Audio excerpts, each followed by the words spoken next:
ഭൂമിയിൽ നിന്നും മരിച്ചുപോയ മനുഷ്യരെ കാലങ്ങൾക്ക് മുൻപ് മാലാഖമാർ എന്ന് അറിയപ്പെട്ടിരുന്നു. പക്ഷേ മാലാഖമാർ ഇരിക്കുന്ന സ്ഥലം ഇടയ്ക്കൊക്കെ പുതുക്കിപ്പണിയുന്നത് പതിവുണ്ടായിരുന്നു. അത് കാലങ്ങൾക്ക് ശേഷം മാത്രം നടക്കുന്ന കാര്യമായതുകൊണ്ട് ആ സമയം ജനങ്ങൾ വേദനിച്ചു മരിക്കുന്നുണ്ടായിരുന്നു.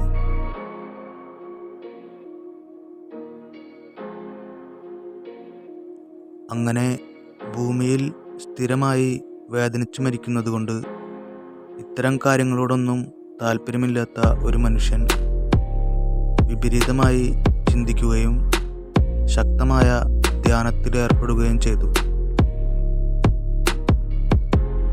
കുറച്ചു കാലങ്ങൾക്ക് ശേഷം അയാൾ വയസ്സായി വീട്ടിൽ കിടപ്പ് തുടങ്ങി.